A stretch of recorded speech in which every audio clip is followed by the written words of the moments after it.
ससुराल में इन तीन लोगों की नहीं होती इज्जत। एक कड़वा सच जो हर किसी को जानना चाहिए। ससुराल में सबसे ज्यादा अपमान किन लोगों का होता है? एक तोता ने मैना को ऐसा रहस्य बताया जिसे सुनकर आपकी आंखें खुल जाएंगी, क्योंकि यही जिंदगी का कड़वा सच है। बहुत पुराने समय की बात है। घने जंगल के बीच में एक प्राचीन पीपल का बहुत पुराना विशाल वृक्ष खड़ा था, जिसकी फैली हुई जटाओं जैसी जड़ों में धरती को मानो अपने प्रेम से जकड़ रखा था, और उसकी ऊंची ऊंची शाखाओं पर असंख्य पक्षी अपने अपने घोंसले बनाकर रहते थे। उसी वृक्ष की सबसे ऊंची डाल पर एक अत्यंत सुंदर, तेजस्वी और अनुभवी तोता और मैना निवास करता था। वह तोता केवल अपने रूप के कारण ही नहीं, बल्कि अपने ज्ञान और अनुभव के कारण भी पूरे जंगल में प्रसिद्ध था। उसने इंसानों की दुनिया को बहुत करीब से देखा था और उनके व्यवहार, उनके संबंधों और उनके सुख दुख के अनेक रहस्यों को समझा था। जबकि मैना अभी युवा थी, जिज्ञासु थी और संसार के रहस्यों को जानने की प्रबल इच्छा रखती थी। एक दिन जब सुबह की सुनहरी किरणें वृक्ष की पत्तियों के बीच से छनकर वातावरण को स्वर्णिम बना रही थी और चारों ओर शांति का मधुर संगीत गूंज रहा था, तभी मैना ने अपने कोमल स्वर में तोता से पूछा कि आपने संसार को इतने करीब से देखा है, मुझे बताइए कि इंसानों के जीवन में ससुराल का इतना महत्व क्यों होता है, और फिर भी कई बार वही स्थान किसी के लिए अपमान और दुख का कारण क्यों बन जाता है। यह प्रश्न सुनकर तोता कुछ पलों के लिए शांत हो गया। उसकी आंखों में अनुभव की गहराई झलकने लगी। उसने धीरे से अपने पंख फैलाए और गंभीर स्वर में कहा कि हे प्रिय मैना, यह प्रश्न जितना सरल दिखाई देता है उतना है नहीं। इसके पीछे मनुष्यों के स्वभाव, उसके अहंकार और उसके रिश्तों की जटिलता छुपी होती है। इसका उत्तर सीधे शब्दों में नहीं दिया जा सकता, बल्कि इसके लिए एक ऐसी कहानी को समझना होगा जो न केवल तुम्हारे इस प्रश्न का उत्तर देगी, बल्कि जीवन का एक गहरा सत्य भी उजागर करेगी। यदि तुम धैर्य पूर्वक सुनने को तैयार हो तो मैं तुम्हें एक ऐसी कहानी सुनाऊंगा जिसमें एक साधारण इंसान के जीवन के मध्य से यह रहस्य प्रकट होता है कि ससुराल में किन तीन लोगों की इज्जत नहीं होता है और क्यों होता है। यह सुनकर मैना की उत्सुकता और बढ़ गई। मैना ने तोता से तुरंत कहा कि मैं पूरी श्रद्धा और ध्यान से आपकी कहानी सुनूंगी, कृपया आरंभ कीजिए। तब तोता ने अपनी आंखें कुछ पलों के लिए बंद की, मानो वह अपने बीते अनुभवों की गहराई में उतर रहा हो, और फिर एक शांत, गंभीर और मधुर स्वर में उसने कथा आरंभ की कि बहुत प्राचीन समय पहले एक छोटे से गांव में एक युवक रहता था जिसका नाम राजू था। वह अत्यंत सरल, परिश्रमी और सच्चा स्वभाव का इंसान था। उसके माता पिता भले ही धन दौलत में गरीब थे, परंतु उन्होंने उसे ऐसे उच्च संस्कार दिए थे जो उसे भीतर से अत्यंत समृद्ध बनाते थे।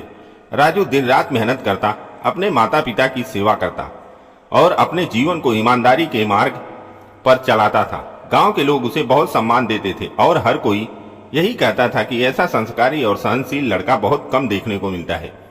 समय बीतता गया और जब राजू विवाह योग्य हुआ तो उसके माता पिता ने बड़े प्रेम और आशा के साथ उसकी शादी एक अच्छे परिवार की लड़की रीता से कर दी।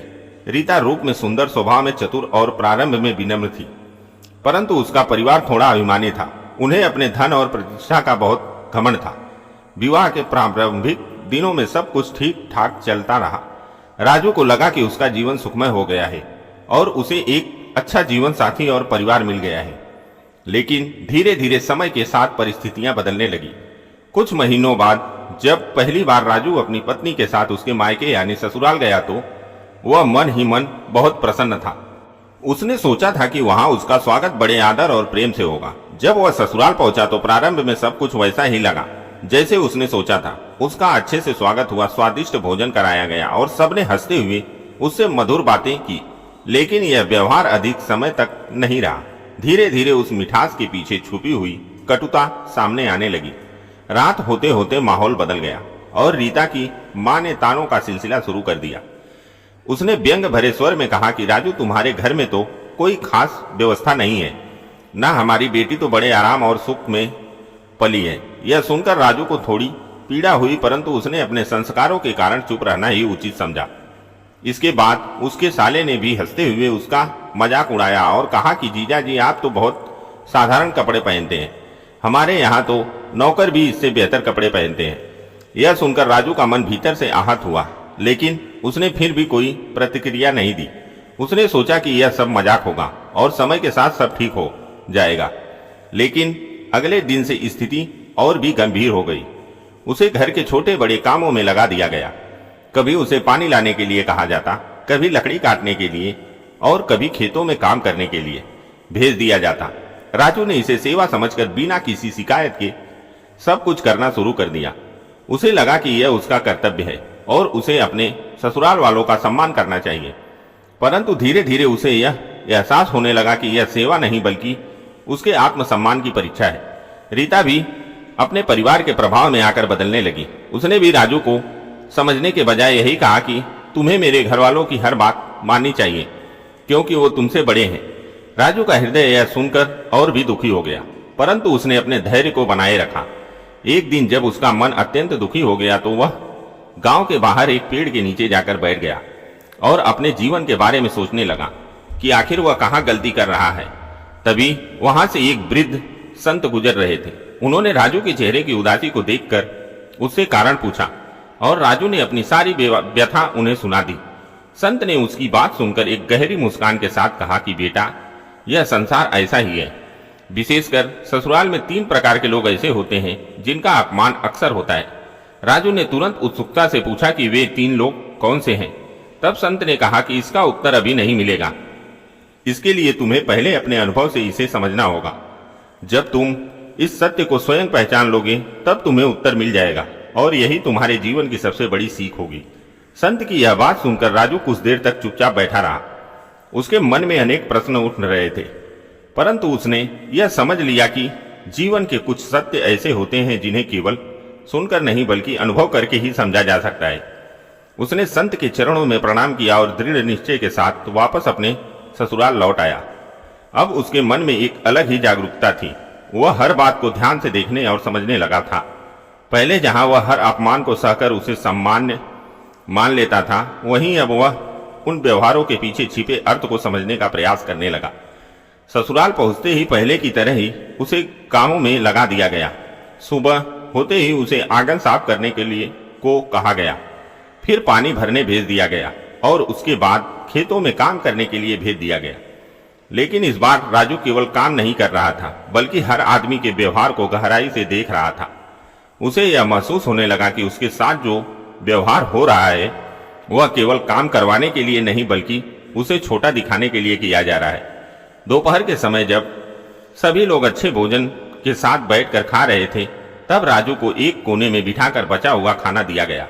यह देखकर उसके मन को गहरा आघात पहुंचा, परंतु उसने फिर भी अपने क्रोध को नियंत्रित रखा और संत की बात को याद करते हुए शांत बना रहा। शाम को जब वह थका हुआ घर लौटा तो उसके साले ने हंसते हुए कहा कि जीजा जी, आप तो हमारे घर के नौकर जैसे काम करते हैं।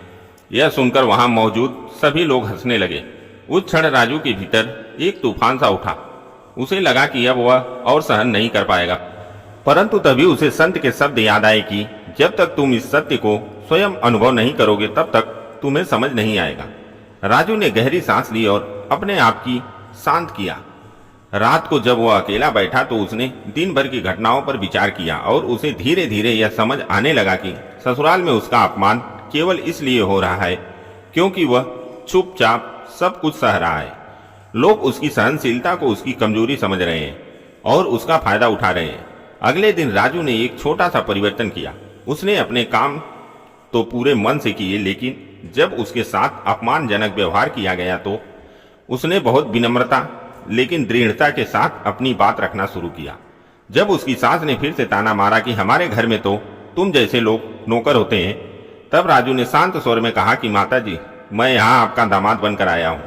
यदि आप मुझे नौकर समझती हैं तो यह आपके संस्कारों को दर्शाता है। मेरे संस्कार तो यही कहते हैं कि मैं बड़ों का सम्मान करूं। राजू की यह बात सुनकर वहां कुछ क्षण के लिए सन्नाटा छा गया। किसी को उम्मीद नहीं थी कि वह इतना संयमित और स्पष्ट उत्तर देगा। उसके साले ने फिर मजाक उड़ाने की कोशिश की, लेकिन इस बार राजू ने मुस्कुराते हुए कहा कि मजाक तभी अच्छा लगता है जब उसमें सम्मान हो। यदि मजाक के नाम पर किसी का अपमान किया जाए तो वह केवल हंसी नहीं बल्कि किसी के आत्मसम्मान को ठेस पहुंचाने का माध्यम बन जाता है।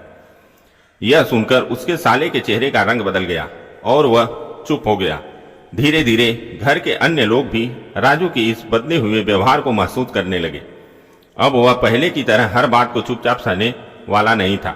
बल्कि वह अपनी बात को विनम्रता के साथ लेकिन स्पष्ट रूप से रख रहा था। तीसरे दिन राजू ने एक और महत्वपूर्ण बात समझी कि केवल दूसरों के व्यवहार को बदलने की कोशिश करना ही पर्याप्त नहीं है, बल्कि अपने आत्मसम्मान की रक्षा करना भी उतना ही आवश्यक है। उसी दिन शाम को उसने पूरे परिवार के सामने खड़े होकर राजू ने कहा कि मैं यहाँ अपने रिश्ते को निभाने आया हूँ, न कि अपने आत्मसम्मान को खोने।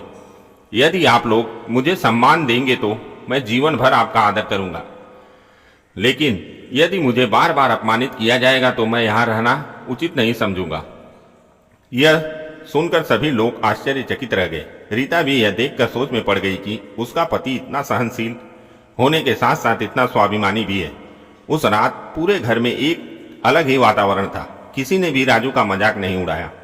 अगले दिन सुबह जब राजू जाने के लिए तैयार हुआ तो उसकी सास ने पहली बार उसे बिना किसी ताने के विदा किया और उसके ससुर ने भी उससे सम्मान व्यवहार किया।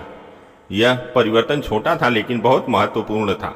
राजू जब वहां से निकला तो उसके चेहरे पर एक संतोष था, क्योंकि उसने अपने आत्मसम्मान को पहचान लिया था। वह सीधे उसी स्थान पर गया जहां उसने संत से मुलाकात की थी। कुछ समय प्रतीक्षा करने के बाद वही संत वहां आए।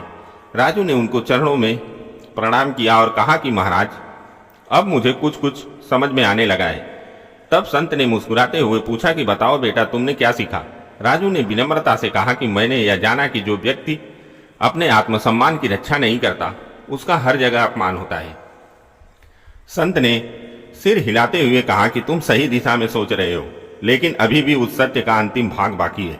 राजू ने उत्सुकता से उनकी ओर देखा और कहा कि कृपया आप मुझे वह 3 प्रकार के लोगों के बारे में बताइए जिनका ससुराल में अपमान होता है। संत ने गहरी सांस ली और कहा कि बेटा ध्यान से सुनो, क्योंकि यह जीवन का बहुत बड़ा सत्य है। संत ने गहरी दृष्टि से राजू की ओर देखा और गंभीर स्वर में कहा कि बेटा, अब समय आ गया है कि मैं तुम्हें वह सत्य बता दूं जिसे जानने के लिए तुमने यह सब अनुभव किया है। ससुराल में अक्सर 3 प्रकार के लोगों का अपमान होता है। पहला, वह जो अत्यधिक सीधा और सहनशील होता है और हर बात को बिना विरोध के सहता रहता है। ऐसे में आदमी को लोग सम्मान नहीं बल्कि कमजोरी समझ लेते हैं और धीरे धीरे उसका अपमान करना अपना अधिकार मान लेते हैं। दूसरा, वह जो अपने आत्मसम्मान को भूलकर केवल दूसरों को खुश करने में लगा रहता है।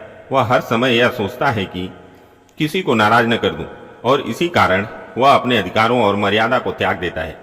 ऐसे इंसान को भी लोग गंभीरता से नहीं लेते और उसका महत्व कम हो जाता है।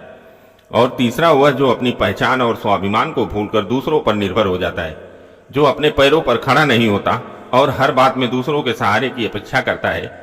ऐसे आदमी का भी ससुराल में और कहीं भी सम्मान नहीं होता, क्योंकि संसार उसी को महत्व देता है जो स्वयं अपने अस्तित्व को पहचानता है।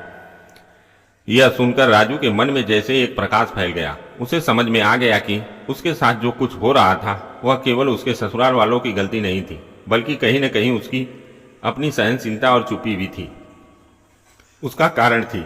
उसने संत के चरणों में झुककर कहा कि महाराज, आपने मेरी आंखें खोल दी। अब मैं जीवन में कभी भी अपने आत्मसम्मान से समझौता नहीं करूंगा और साथ ही दूसरों का भी सम्मान करूंगा। संत ने उसे आशीर्वाद देते हुए कहा कि यही सच्चा ज्ञान है बेटा। जो व्यक्ति संतुलन बनाए रखता है वही जीवन में सम्मान पाता है।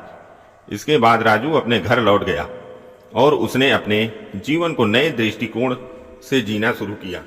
वह पहले की तरह विनम्र और सेवा भाव से भरा हुआ था, लेकिन अब उसके भीतर आत्मसम्मान की एक दृढ़ रेखा भी थी जिसे कोई पार नहीं कर सकता था। समय के साथ उसके ससुराल वालों का व्यवहार भी बदल गया। अब वे उसे हल्के में नहीं लेते थे, बल्कि उसका सम्मान करते थे, क्योंकि उन्होंने देख लिया था कि राजू शांत तो है लेकिन कमजोर नहीं, विनम्र तो है लेकिन स्वाभिमानहीन नहीं। उधर तोता ने जब यह कहानी पूरी की तो मैना गहरे विचार में डूब गई। उसने धीरे से कहा कि अब मुझे समझ में आ गया कि ससुराल ही नहीं बल्कि हर जगह वही आदमी सम्मान पाता है जो स्वयं का सम्मान करना जानता है। तोता मुस्कुराया और बोला कि यही इस कहानी का सार है। जीवन में नम्रता बहुत आवश्यक है, लेकिन यदि नम्रता के साथ आत्मसम्मान न हो तो वह व्यक्ति को कमजोर बना देती है और संसार कमजोर को दबाने में देर नहीं लगाता।